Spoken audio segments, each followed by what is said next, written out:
오늘부터 강의 방식을 조금 바꿨습니다.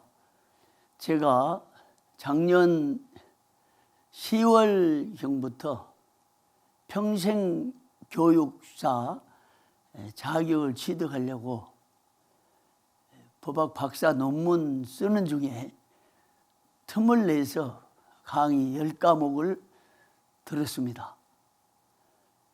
아침에 가서 새벽에 6시경에 이제 도서관 도착하면 졸리면 한 과목 듣고, 또 점심 먹고 또 졸리면 한 과목 듣고, 저녁에 듣고 해서 10과목을 다 마쳤고요. 실습도 한 달 동안 다 마쳤습니다. 정말 하나님의 은혜로 마쳤는데, 제가 평생교육에 관심을 법학을 공부하면서 갖게 된 새로운 이유가 있습니다. 평생교육 박사 1호로 한 20년 전에 학위를 취득했던 선배 목사님이 삼성 평생교육원 원장으로 겸직을 하면서 목회를 했는데, 삼성에 들어온 그 직원들을 10,000명을 세례를 줬다는 거예요.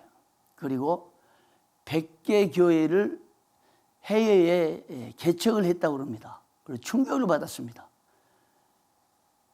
그리고 이 목사님이 평생교육의 중요성을 설명하면서 저한테 평생교육의 교과서, 대헌장이라고 할 수 있는 포로 보고서를 소개해서 제가 이 책을 읽으면서 충격을 받았습니다.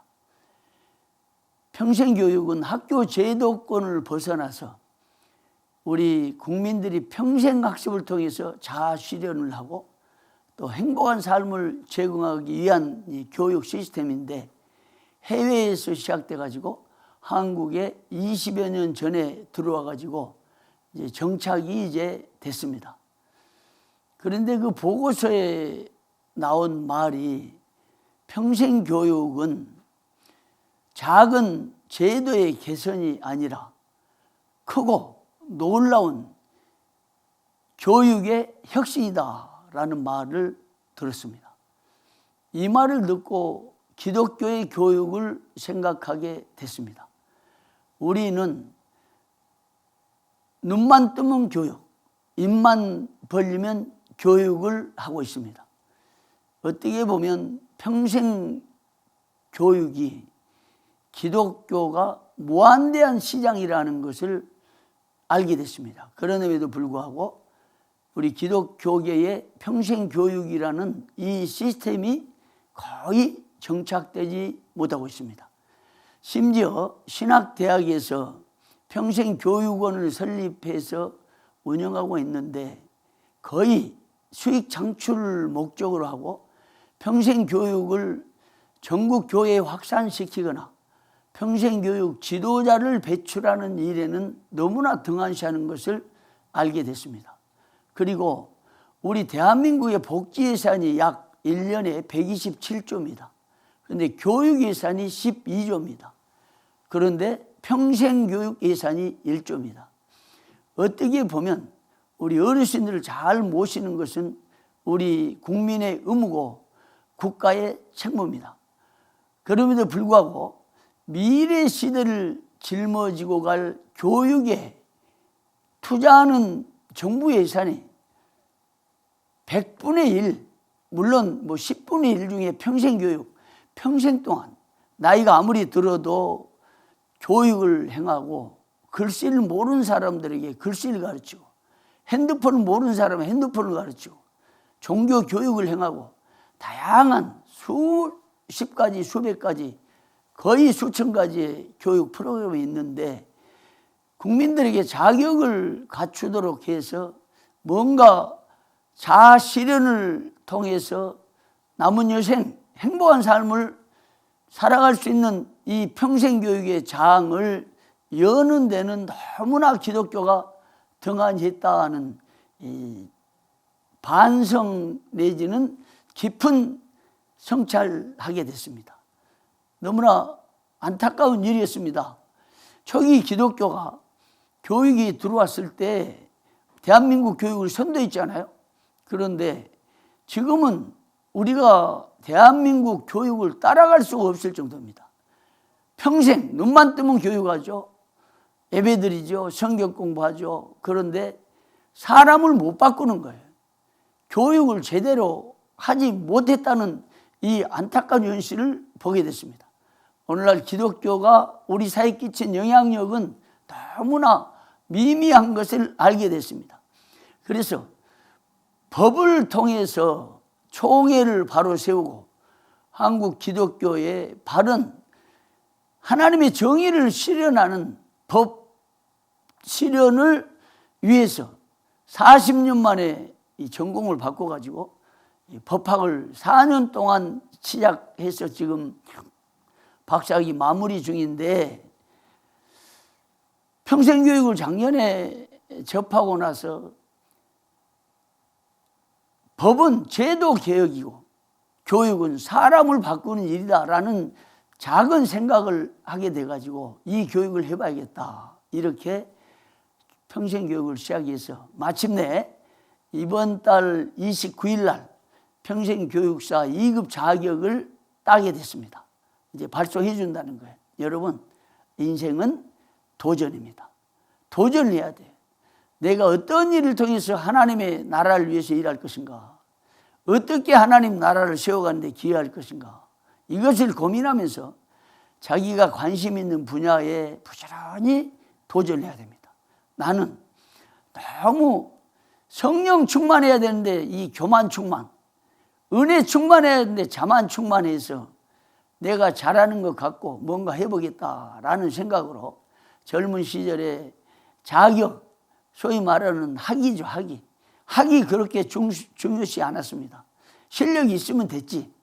그래서 열심히 책을 쓰고, 또 우리 학계의 거목이신 서철원 교수님께서 박사학위를 총신대에서 해서 내 후계자가 되어달라고 간곡히 부탁하셨는데, 사실은 너무너무 교만이 충만해가지고 외국에서 석사 논문 하나 쓰고 왔다고 이제 국내에서 박사 공부하는 게 너무나 참 마음에 내키지 않아서 책을 쓰기 시작해서 그걸 포기를 했는데, 이제 와서 돌아보니 사람은 자고로 겸손해야 된다.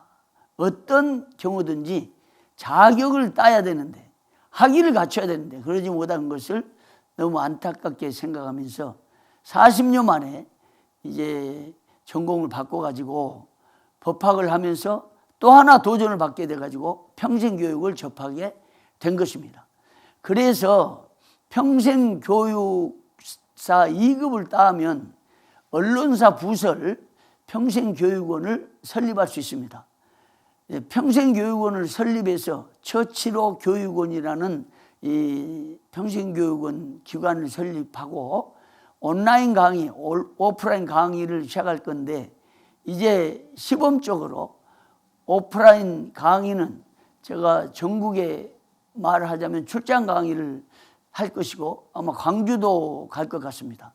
대전, 또 익산, 또 대구, 부산 등에 다니면서 서울 강의를 하고, 또 강의 못 참석하신 분들은 온라인 강의로 이 강의를, 가장 주 과목은 십자가 신학, 그리고 개혁 신학, 또 십자가 신학과 개혁 신학, 십자가 영성, 법학 등을 융합한 법신학을 창안했는데, 물론 법신학은 과목이 있어요.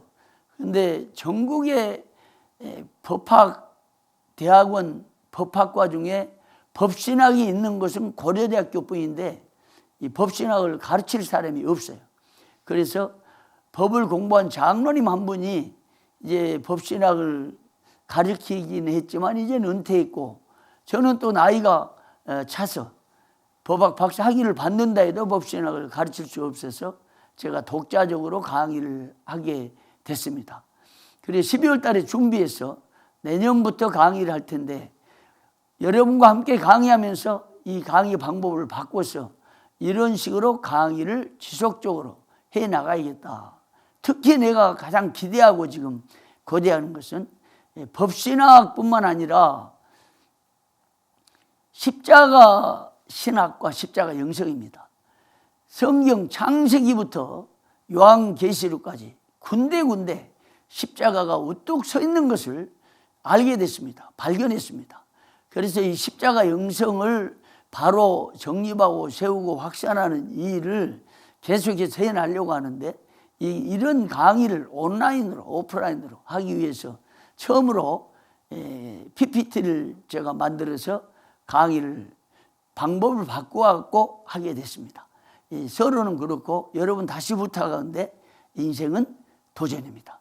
젊은 시기에 도전해야 됩니다. 무엇이든지 자기 하고 싶은 것, 또 관심 있는 분야, 또 하나님 나라를 위해서 내가 어떻게 기할 것인가.